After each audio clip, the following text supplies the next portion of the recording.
what happened with this community right here? Well, this community is maybe the trickiest place. That's why we come here. Other places we can say, look, settlements that are just along the Green Line can remain under Israeli control, and we can make land exchanges with Palestinians for open land that's just inside Israel. Settlements that are 500 Jews settled in the middle of Hebron, of a Palestinian city, will have to move out. They just came there to spite people, and there are 500 people, and come on, there's over 5,000 soldiers there defending them. Why? Madness.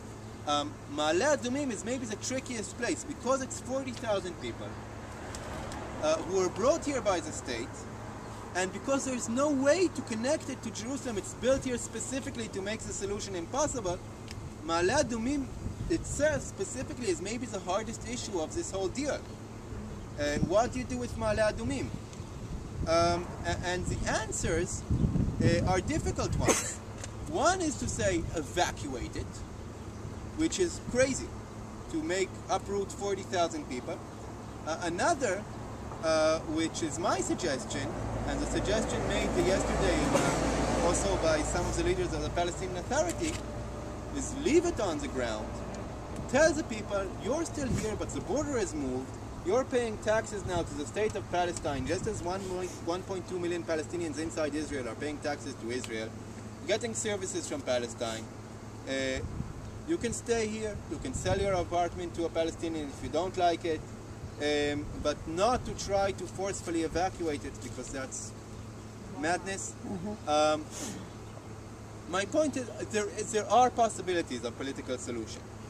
It's complicated, it's difficult. Some people will tell you there is no longer a two-state solution possible because of places like Ma'aleh Adumim. It needs to be a one-state solution where all the people within this land have one vote for one government, and we call it Palestine or Israelstein, and we all live together. That's another option. In my opinion, eventually it's going to be, in fact, one state with some sort of confederacy that is like one state controlling borders, but two authorities of education and culture and holidays and different things, because we do have two people here with different cultures. And whether the stages are going to be first two states and then one state, or first one state and then two parts, and then, I don't know. My point is, basically, which I started this tour with also, that all the action that Israel is making on the ground are intended to create these Palestinian Bantustans, islands, and call it a Palestinian autonomy and relieve Israel in control of everything. And that this is not a real solution.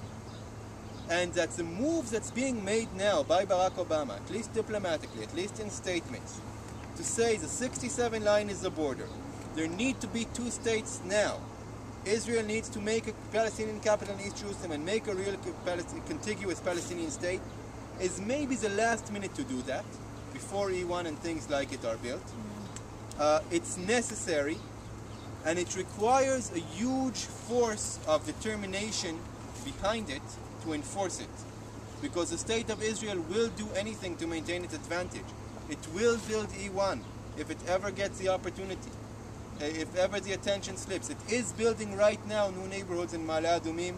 It is building right now new neighborhoods inside East Jerusalem. It is demolishing Palestinian homes in East Jerusalem. As we speak, the Israeli government is doing all these things to make a Palestinian state impossible, to give as much land under the Jewish control as possible. And what we need to be doing is, A, to be crying out to Israel, stop demolishing Palestinians' homes in East Jerusalem, stop building new buildings in the settlements, share your water and land resources. But first of all, maybe the first demand should be, stop the demolitions and stop the building in the settlements. Both these demands have been made by the American government of late, and both of them have been sort of shot down by the Israeli government, which continues to demolish and continues to build. The mayor of Jerusalem actually said Hillary Clinton is full of hot air. She's just making empty statements. In a sense, he did us a great service in calling her out on that.